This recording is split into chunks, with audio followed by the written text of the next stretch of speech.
दिया गया है। आगे राजकुमार विनोद विधायक 84 से सबको जय जोहार। इन बालिकाओं को थाना अधिकारी महोदय बुंदे जी की तरफ से 1000 रुपए प्रदान किए गए हैं। जोरदार तालियों से स्वागत। सबसे पहले तो इस भारत देश के मूल मालिक आप सभी को विश्व आदिवासी दिवस की हार्दिक शुभकामनाएं, अभिनंदन।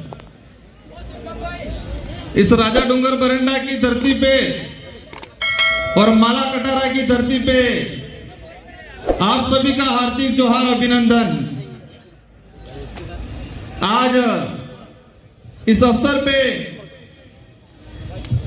जो अपने स्वाभिमान की लड़ाई के लिए, अपने हक अधिकार की लड़ाई के लिए, अपने आने वाली पीढ़ी की सुरक्षा के लिए इस माला कटारा की धरती पे जो विराजमान हैं, इन सभी भाइयों और बहनों को मेरी ओर से खूब खूब आभार और अभिनंदन। आज ये जो कार्यक्रम रखा गया है, ये विश्व आदिवासी दिवस जो 1994 के यूएनओ द्वारा घोषित किया गया था और इसके बाद से आज तक इसको मनाया जा रहा है। कई बार छोटे छोटे स्तर पे मनाया गया और डूंगरपुर जिले में बिल प्रदेश के क्षेत्र में ये आदिवासी परिवार की जो विचारधारा आई और इस विचारधारा के बाद पूरे आदिवासी समुदाय को जो अधिकारी बना हुआ था, कर्मचारी था, गरीब था, आम था, उसको भी विश्व आदिवासी दिवस को बारे में जानकारी मिली और पूरे जिले के अंदर, पूरे बिल प्रदेश के अंदर ये विश्व आदिवासी दिवस मनाया जा रहा है। आज का ये जो कार्यक्रम है, उस कार्यक्रम को देख के लग रहा है कि भारत देश का, पूरे देश का एक ऐतिहासिक कार्यक्रम डूंगरपुर जिले की धरती पे हो रहा है, ऐसा लग रहा है। यहां से केंद्र सरकार हो, राज्य सरकार हो, उन तक मैसेज पहुंचा रहे हैं कि ये भीड़ नहीं, ये भिड़ने वाले हैं। ये किराए पे लाए हुए लोग नहीं, स्वेच्छा से अपने खुद के पैसे से आए हुए लोग हैं।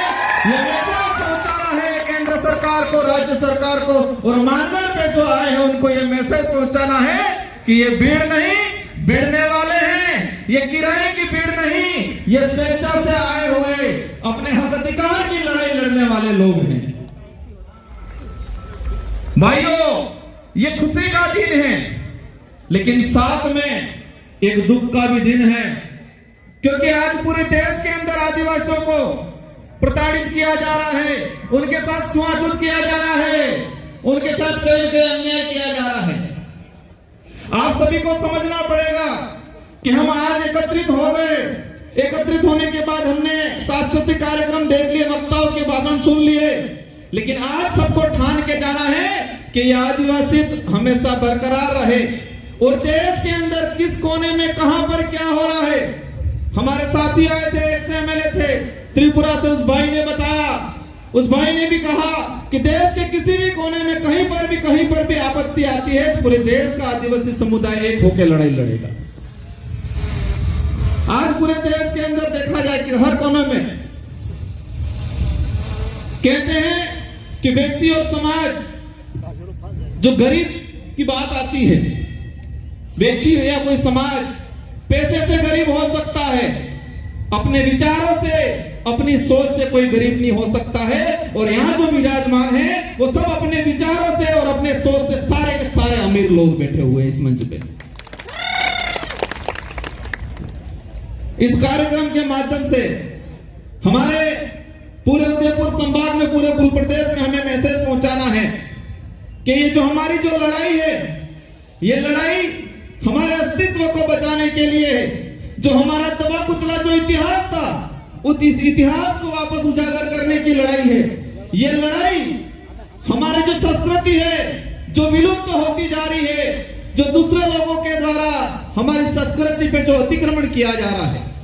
हम देखते जा रहे हैं हमारे पूर्वजों की जो विवाह पद्धति थी, हर किसी पद्धति पे हमारी जो परंपरा संस्कृति थी, उस पर कलम चढ़ाने का कुछ लोगों के द्वारा काम किया जा रहा है।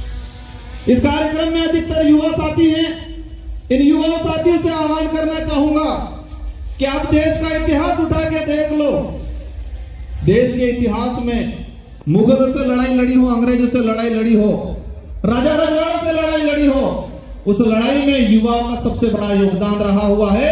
तो आज आजाद देश के अंदर भी हमारे अस्तित्व की लड़ाई, संविधान बचाने की लड़ाई आप लोगों को ही लड़नी है। इसलिए ठान लेना है कि हमें मजबूत रहना है, हमें बहकाने नहीं आना है, हमें फ्री की योजनाओं पे ज्यादा ध्यान नहीं देना है, हमें हमारे हक अधिकार की बात। आप सबको पता होगा देश में क्या चल रहा है। देश के अंदर यूसीसी कानून लाया जा रहा है, देश के अंदर डिलिस्टिंग की बात की जा रही है।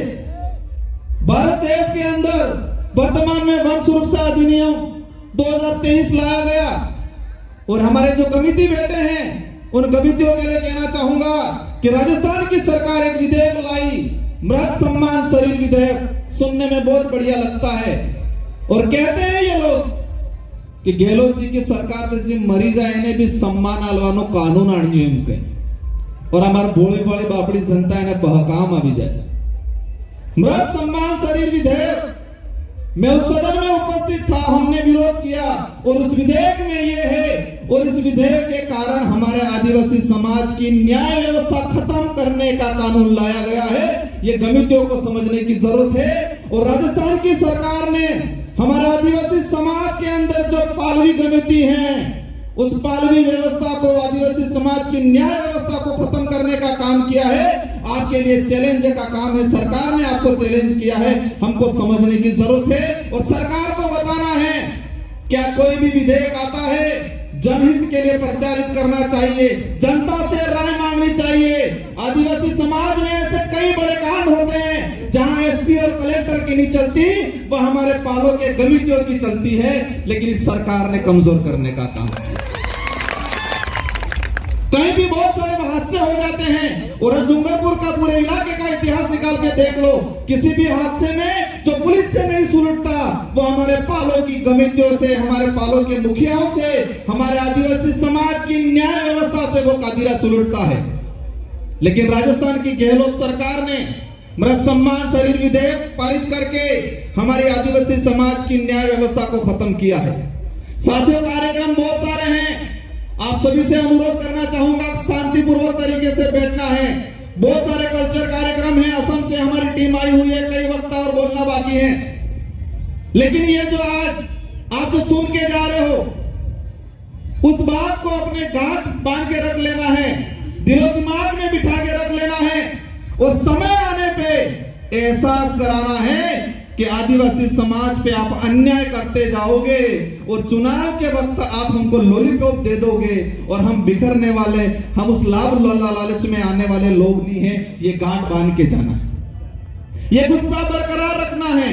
और ये गुस्सा, हमारा देश लोकतांत्रिक देश है, इस लोकतांत्रिक देश में जनता का राज हुआ करता है, लेकिन इस लोकतांत्रिक देश में, लोकतांत्रिक जो देश है, उस देश में कुछ लोग राजा बनने की कोशिश कर रहे हैं।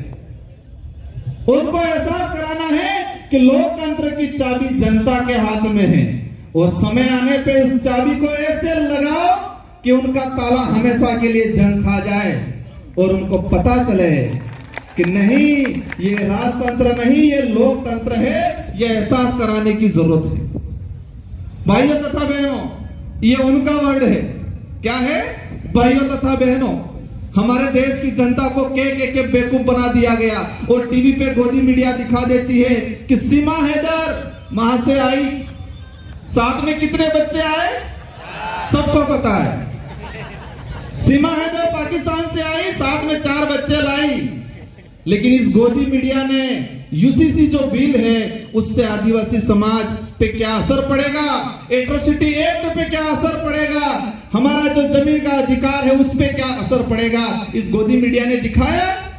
ये गोदी मीडिया ये दिखाती है कि किसी का कुत्ता बीमार हो गया, उस कुत्ते को ये डॉक्टर इलाज कर रहा है, ये दिखाती है गोदी मीडिया। सीमा हैदर आई, उसके साथ 4 बच्चे आए, किस बच्चे का क्या नाम है वो दिखाती है। लेकिन देश के अंदर जो काले कानून बन रहे हैं, इस देश को खत्म करने के कानून बन रहे हैं, उस कानूनों के बारे में नहीं बताती है। और इस कानूनों के बारे में ये जो विचारधारा के, आदिवासी समाज की विचारधारा के जो लोग हैं, इस देश के जो सोशल एक्टिविस्ट हैं, जो स्वतंत्र पत्रकार है, वही बताते हैं। हमको समझना है, जानना है और आने वाले समय में उनको एहसास कराना है कि ये लोकतंत्र है, राजतंत्र नहीं। अंत में एक बात और कहना चाहूंगा, समय हो गया है, संचालक महोदय का इशारा आ गया है। ये जो विश्व आदिवासी दिवस मनाया जा रहा है, इस विश्व आदिवासी दिवस की थीम है, ये जो आज जो मना रहे हैं उसकी एक थीम है, यूएनओ ने सेलेक्ट किया है, गाइडलाइन जो बनाई है कि आदिवासी समाज आत्मनिर्णय लेना सीखे, आत्मनिर्भर बने। और ये पूरे देश के अंदर हम एहसास करा रहे हैं कि यहां पर जो आए हैं वो आत्मनिर्णय लेके आए हैं, आत्मनिर्भर होके आए हैं। और मानगढ़ जो गए हैं वो परजीवी गए हैं, दूसरे के इशारे पे चलने वाले लोग गए हैं। और समय आने पे उनको भी एहसास होगा। अगर राजस्थान की सरकार, राहुल जी, ये विश्व आदिवासी दिवस मना रही है, मैं इस मंच के माध्यम से उनको कहना चाहूंगा, कम से कम ये जो विश्व आदिवासी दिवस है उस दिवस की थीम का तो ध्यान रखते आप लोग।